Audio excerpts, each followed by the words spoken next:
자, 오늘은 양력으로 2046년 4월 7일이고요. 음력으로는 2046년 3월 2일입니다. 오늘 명식은 병인년, 임진월, 병신일이 되겠고 일지는 병신이 되겠습니다. 자, 다시 오늘의 명식을 살펴보도록 하겠습니다. 제일 중요한 것 일간, 병화일간이 되겠고요. 병화일간이 태어난 월령은 진월이 되겠습니다. 항상 사주로 볼 때는 일간과 월령과의 관계를 잘 꼼꼼히 살펴보시기 바라겠습니다. 자, 오늘 일간, 병화일간, 양의 기운을 가지고 있는 화가 되겠습니다. 양화가 될 것이고요. 물상의 비율을 할 때는 많이 태양지화의 비율을 많이 하게 됩니다. 그리고 화가 있다라고 하는 뜻은 음화가 있다라고 하는 것이고, 음화는 정화라고 봅니다. 그래서 정화 같은 경우는 하늘에서는 달이라든가 별빛 같은 것으로 볼 수가 있겠고요. 지상에서는 등촉지화라고 하죠. 등촉지화라고 해서 촛불이라든가 모닥불 같은 경우 이렇게 살펴볼 수가 있겠습니다. 양화인 병화 스스로 빛을 발하고 스스로 열을 발산할 수 있지만은 정화는 스스로 빛을 발하기가 좀 어렵습니다. 항상 인성의 조력, 목생화, 인성의 조력이 필요한데 정화가 좋아하는 것은 간목, 을목보다는 간목. 을목은 쓴목으로 봐서 정화가 오히려 쓴목인 을목이 많아지게 되면 정화의 불꽃이 꺼질 수 있고요. 간목은 정화 입장에서는 잘 비유하면 잘 마른 장작과 같다 이렇게 보게 됩니다. 그리고 병화든 정화든 일단 일간이 화인 경우에는 화라고 하는 것은 빛으로도 볼 수 있지만 열기로도 볼 수가 있잖아요. 근데 일간일 때는 다른 거 뭐 병화가 용신이다, 조후 용신이다 이런 경우에는 빛이 아니라 이제 열기로 많이 보는 것이고, 조후로 쓸 때는 일간이다, 일간이 병화일간이다 또는 정화일간이다라고 했을 때는 열로 보는 것이 아니라 빛으로 본다라고 하는 것도 잘 살펴보시기 바랍니다.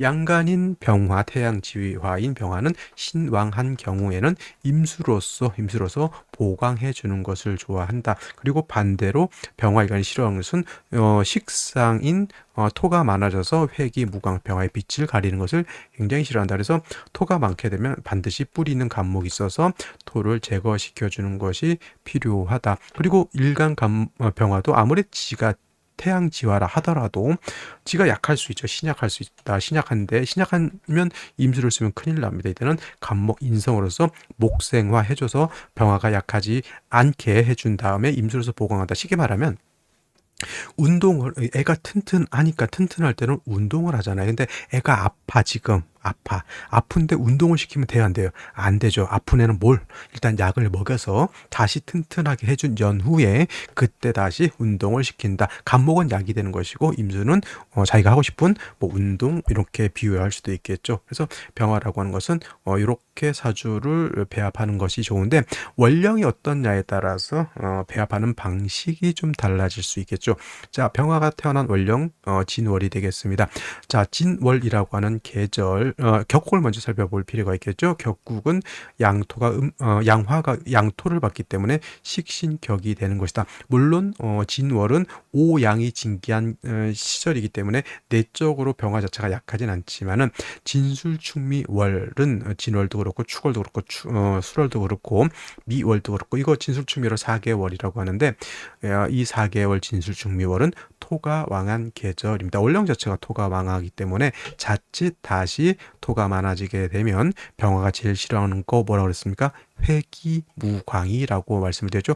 회기무광할 그러한 국세가 될 수 있습니다. 그래서 이러한 경우에는 물론 임수로서 보강해준다 하더라도 반드시 병화를 생해줄 수 있는 간목을 얻어서 병화를 생해주고, 토가 많아지게 되면 안 되니까 토를 좀 억제시켜줄 필요도 있는 것이다. 물론 일간 병화가 지지로 인사오 등의 뿌리를 둘 수 있다면 금상첨화가 될 것이다. 격은 식신격이라고 했지만은 을목이 천간에 투출하게 되면은 요거는 요거는 정인격이 되는 것이고, 간목이 천간에 투출을 하게 되면 정관격도 될 수가 있다라고 하는 점 기억해 두시기 바라겠습니다. 자, 일지 먼저 보도록 하겠습니다. 신금이라고 하는 것이 있죠. 병신일주가 됩니다.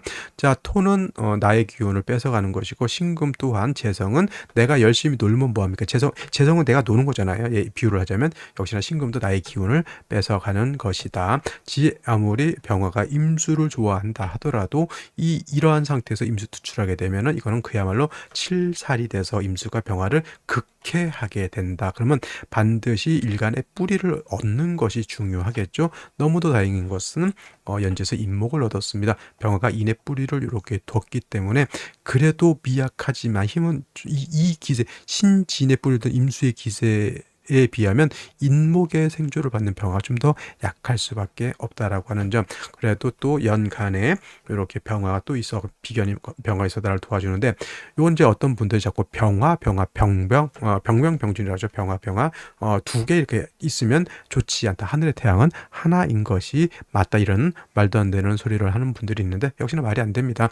일간 병화가 약할 때 비견인 병화는 도움을 준다라고 하는 점. 근데 중요한 것은 이제 내가 스스로 뿌리가 있어서 튼튼한 게 중요한 것이지, 천간에 투출한 비견겁제가 아무리 나를 도와준다 하더라도 이 병화도 결국 여기 뿌리를 둘 수밖에 없다. 내가 뿌리를 둘 수 있는 것이 요 인목 하나밖에 없는 것이 좀 어떻게 보면 좀 불안하다, 이렇게 볼 수가 있겠죠. 그래서 생시에서는 좀 더 일간 병화를 도와줄 수 있는 글자가 나타나는 것이 어떨까, 이렇게 생각이 듭니다. 자, 그러면 생시를 보면서 설명드리도록 하겠습니다.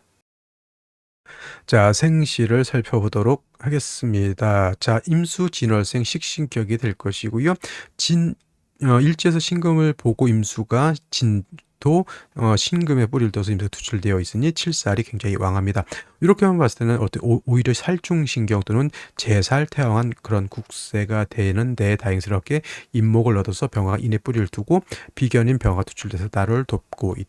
그래도 수가 더 왕, 칠살이 뿌리가 더 튼튼하고 칠살이 더 왕하다. 그래서 생시에서는 병화를 도울 수 있는 글자 인성 또는 비견겁제로 넣는 것이 좋겠다, 이렇게 말씀을 드렸는데, 자, 이렇게 보게 되면 뭐가 됩니까? 진월이라 하더라도 토왕절인 진월이라 하더라도 신금 자수를 보게 되면 이거는 신자진 수국이 되죠. 거기에 임수천간에 투출되어 있으면 살중신경이 될 수도 있는 국세입니다. 제가 병화일간이 무토 보는 것을 썩 좋아하지 않는데, 오늘 같은 경우에는 이 무자시의 무토는 임수를 제해주는, 오히려 이거는 뭐가 되어 있다?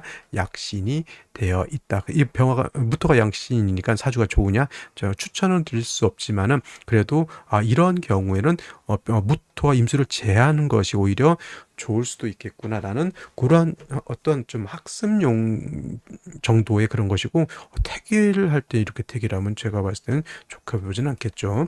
기축시 같은 경우는 역시나 토가 있어서 수는 나를 극하는 것이고 토는 나의 약한 기운을 뺏어가는 것이기 때문에 이 기축시를 보는 것은 좋게 볼 수 없겠다. 그 다음에 경인시가 좀 좋긴 좋아야 되는데, 이거는 인신축이 되다 보니, 물론 이제 인신축이 되다 보면 임수의 뿌리도 상처를 받지만 또 병화의 뿌리도 인도 상처를 받게 되는 것이다. 인신축 되면 일단은 사주 원국이 이게 충이 되는 것은 좀 될 수 있으면 피하는 것이 어떨까라는 생각이 들고요. 신묘시 같은 경우는 큰 의미가 없습니다. 묘목은 어떻다, 여기 병화를 생하기가 어렵고요. 자칫 잘못하면 또 탐합이 될 수도 있기 때문에 신묘시는 크게 좋게 볼 수는 없겠고, 임진시는 7살 임수가 신진의 뿌리를 두고 굉장히 세력을 크게 얻고 있는 상태에서 다시 임수 7살 얻는 것은 좋게 보기가 좀 어렵겠다. 핵심은 여기 이 임목 건드리면 큰일 나는 거거든요. 그래서 임진시는 좀 그렇고, 계사시 같은 경우에는 한번 생각해 볼 수 있는 것이 뭐냐면, 사신 합이 된다 하더라도 사신 합이 된다 하더라도 이 사가 완전히 수로 바뀌어서 화가 없어지는 것은 아니거든요. 이건 어줍지 않게 한 50%는 병화가 사중 병화의 뿌리를 둘 수 있습니다. 물론 이제 관사론잡이나 이런 거를 생각하면 선택하지 말아야 될 생시가 되겠지만은, 그래도 일간의 뿌리를 얻는다는 측면에서는 저는 계사시를 선택하는 것은 오늘 중에서는 나쁘지 않다라고 생각해요. 물론 그다음 이제 갑오시 같은 경우에도 이제 병화가 여기 오의 뿌리를 두고 갑목이 이렇게 병화를 생해주는 것도 이것도 나쁘지 않겠다라는 생각이 듭니다. 갑오시, 그래서 계사 갑오시 나쁘지 않아 보이고요. 을미시 같은 경우에는 큰 의미가 있는 생시는 아니고, 병신시 같은 경우에 또 병화가 또 하나 있어서 굉장히 도움이 될 것 같지만, 신금 하나를 얻어서 임수가 또 뿌리를 두는 것이 오히려 좋게 보기는 좀 어렵다. 병화 셋입니다. 일단은. 그다음에 정유시도 뭐 화가 셋이고요. 무술시 같은 경우에는, 자, 이거 잘 보셔야 됩니다. 무자시 같은 경우는 신자진 수국이 돼서 임수가 너무 왕하기 때문에 무틀어서 제방을 했지만, 이거는 무술은 신진의 임수이기 때문에 그렇게 왕한 다라고 보진 않아요. 그리고 병화가 웃기게도 여기 술에도 통과는 일단 할 수 있기 때문에 이거 진술중 되지 않고 인신중 되지 않는 겁니다. 이거는 무트가 오히려 임수를 너무 과하게 제하는 거예요. 이거는 뭐냐면 제살 태과라고 해요. 이거는 뭐하고 구분해야 되냐면 제살태왕과 구분할 필요가 있다. 제살태가는 이 임수 칠살이 나를 공격하는 것을 막아줘야 되는데 너무 두들겨 팬 거야 이거. 예를 들어서 도둑이 집에 들어오면 도둑을 잡아야 되는데 적당히 잡아서 손 묶어놓고 경찰 부르면 되는데 애가 초죽음이 될 때까지 다 이렇게 두들겨 패면은 오히려 도둑이 아니라 내가 감방 갈 수도 있죠. 정당방위 범위 내에서 해야 된다. 근데 이거 정당 범위를 넘어섰다. 그래서 제살 태가가 되었다고 하는 거고, 참고로 제살 태양은 일간 약한데 재성과 간살 양에서 약한 일간이 제살을 감당할 수 없다 이런 개념이다. 그래서 제살 태과 제살 태양 같은 글자로 보이지만은 완전 다른 개념이다라고 하는 점. 해수가 또 있으면 임수가 또 지랄지랄 하겠죠. 기토 가지고는 임수를 제방할 수 없죠. 오히려 기토 타김이 된다. 이렇게 되면 목화운 가야 되는 거예요. 아무리 인목이 있고 병화가 있다 하더라도. 그래서 이제 생시를 잡을 때는 이런 것들을 다 감안하면서 생시를 잡는 것이고, 결국 생시를 잡는다라고 하는 뜻은 뭡니까? 태기를 하는 것이다 이렇게 보는 겁니다. 자, 오늘은 여기까지 설명드리도록 하고 저는 내일 또 찾아뵙도록 하겠습니다. 감사합니다.